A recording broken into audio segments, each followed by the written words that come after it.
जय श्री सद्गुरुदेवाय नमः। जय श्री गणपति देवाय नमः। ओम कृष्णाय वासुदेवाय हरे परमात्मने प्रणतः कलेश नाशाय गोविंदाय नमो नमः।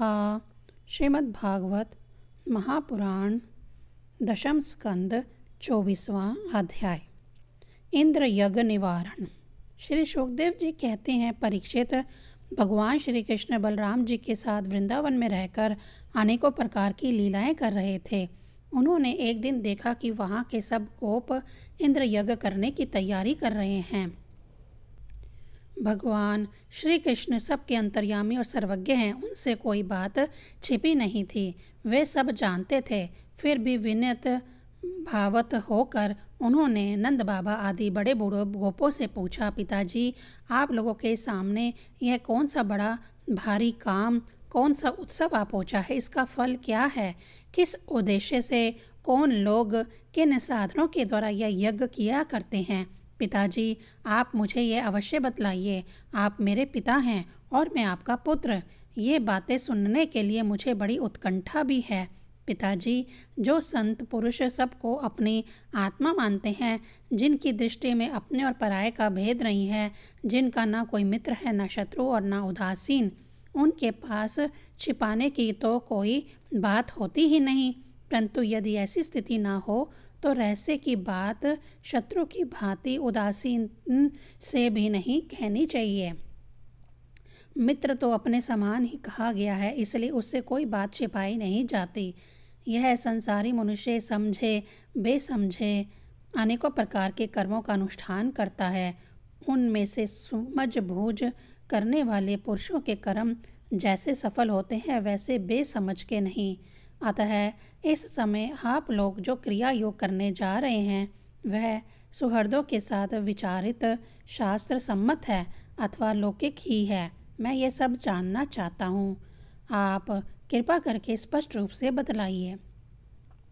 नंद बाबा ने कहा, बेटा, भगवान इंद्र वर्षा करने वाले मेघों के स्वामी हैं। ये मेघ उन्हीं के अपने रूप हैं। वे समस्त प्राणियों को तृप्त करने वाला एवं जीवन दान करने वाला जल बरसाते हैं। मेरे प्यारे पुत्र, हम और दूसरे लोग भी उन्हीं मेघपति भगवान इंद्र के यज्ञों के द्वारा पूजा किया करते हैं। जिन सामग्रियों से यज्ञ होता है, वह भी उनके बरसाए हुए शक्तिशाली जल से ही उत्पन्न होती है। उनका यज्ञ करने के बाद जो कुछ बच रहता है, उसी अन्न से हम सब मनुष्य अर्थ, धर्म और काम रूप त्रिवर्ग की सिद्धि के लिए अपना जीवन निर्वाह करते हैं। मनुष्यों के खेती आदि प्रयत्नों के फल देने वाले इंद्र ही हैं। यह धर्म हमारी कुल परंपरा से चला आया है। जो मनुष्य काम, लोभ, भय अथवा द्वेषवश ऐसे परंपरागत धर्म को छोड़ देता है, उसका कभी मंगल नहीं होता। श्री सुखदेव जी कहते हैं, परीक्षित, ब्रह्मा, शंकर आदि के भी शासन करने वाले केशव भगवान ने नंद बाबा और दूसरे ब्रजवासियों की बात सुनकर इंद्र को क्रोध दिलाने के लिए अपने पिता नंद बाबा से कहा। श्री भगवान ने कहा, पिताजी, प्राणी अपने कर्म के अनुसार ही पैदा होता है और कर्म से ही मर जाता है। उसे उसके कर्म के अनुसार ही सुख, दुख, भय और मंगल के निमित्तों की प्राप्ति होती है। यदि कर्मों को ही सब कुछ ना मानकर उससे भिन्न जीवों के कर्म का फल देने वाला ईश्वर माना भी जाए, तो वह कर्म करने वालों को ही उनके कर्म के अनुसार फल दे सकता है। कर्म ना करने वालों पर उसकी प्रभुता नहीं चल सकती। जब सभी प्राणी अपने अपने कर्मों का फल भोग रहे हैं, तब हमें इंद्र की क्या आवश्यकता है? पिताजी, जब वह पूर्व संस्कार के अनुसार प्राप्त होने वाले मनुष्य के कर्म फल को बदल ही नहीं सकते, तब उनसे प्रयोजन? मनुष्य अपने स्वभाव यानी पूर्व संस्कारों के अधीन है, वह उसी का अनुसरण करता है। यहाँ तक कि देवता, असुर, मनुष्य आदि के लिए ये सारा जगत स्वभाव में ही स्थित है। जीव अपने कर्मों के अनुसार उत्तम और अधम शरीरों को ग्रहण करता और छोड़ता रहता है।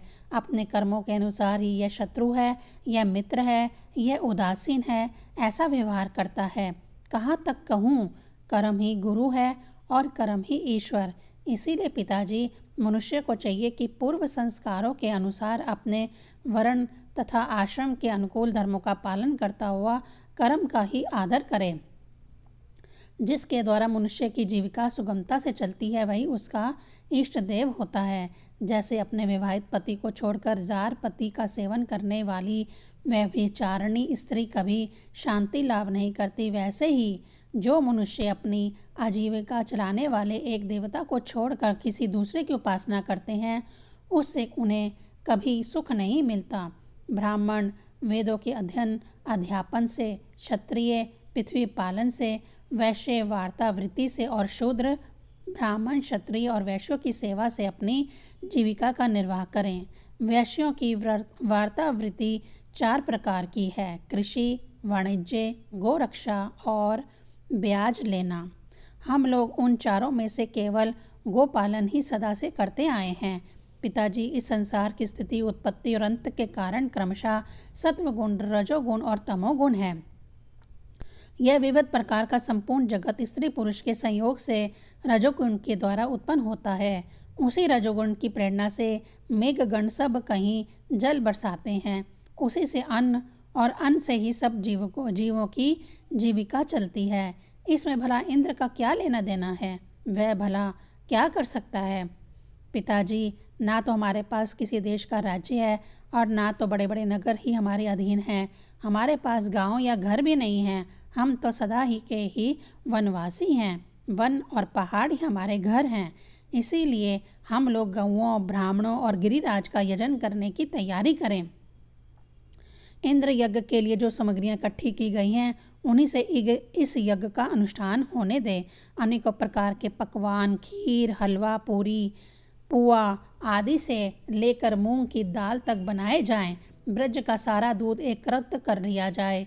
वेदवादी ब्राह्मणों के द्वारा भली भांति हवन करवाया जाए तथा उन्हें अनेकों प्रकार के अन्न, गौएं और दक्षिणाएं दी जाएं। और भी चंडाल, पतित और कुत्तों तक को यथा योग्य वस्तुएं देकर गायों को चारा दिया जाए और फिर गिरिराज को भोग लगाया जाए। इसके बाद खूब प्रसाद खीर खा पी कर सुंदर सुंदर वस्त्र पहनकर गहनों से सज सजा लिया जाए और चंदन लगाकर गो, ब्राह्मण, अग्नि और गिरिराज गोवर्धन की प्रदक्षिणा की जाए। पिताजी, मेरी तो ऐसी ही सम्मति है। यदि आप लोगों को रुचे तो ऐसा ही कीजिए। ऐसा यज्ञ गो, ब्राह्मण और गिरिराज को तो प्रिय होगा ही, मुझे भी बहुत प्रिय है। श्री सुखदेव जी कहते हैं, परीक्षित, कालात्मक भगवान की इच्छा थी कि इंद्र का घमंड चूर चूर कर दे। नंद बाबा आदि गोपों ने उनकी बात सुनकर बड़ी प्रसन्नता से स्वीकार कर ली। भगवान श्री कृष्ण ने जिस प्रकार यज्ञ करने को कहा था वैसा ही यज्ञ उन्होंने प्रारंभ किया। पहले ब्राह्मणों से स्वस्ति वाचन कराकर उसी सामग्री से गिरिराज और ब्राह्मणों को सादर भेंटें दी तथा गौओं को हरी हरी घास खिलाई। इसके बाद नंद बाबा आदि गोपों ने गौओं को आगे करके गिरिराज की प्रदक्षिणा की। ब्राह्मणों का आशीर्वाद प्राप्त करके वे और गोपियां भली भांति श्रृंगार करके और बैलों से जुती गाड़ियों पर सवार होकर भगवान श्री कृष्ण की लीलाओं का गान करती हुई गिरिराज की परिक्रमा करने लगी। भगवान श्री कृष्ण गोपों को विश्वास दिलाने के लिए गिरिराज के ऊपर एक दूसरा विशाल शरीर धारण करके प्रकट हो गए तथा मैं गिरिराज हूँ इस प्रकार कहते हुए सारी सामग्री आगे आरोगने लगे। भगवान श्री कृष्ण ने अपने उस स्वरूप को दूसरे ब्रिजवासियों के साथ स्वयं भी प्रणाम किया और कहने लगे, देखो कैसा आश्चर्य है, गिरिराज ने साक्षात प्रकट होकर हम पर कृपा की है।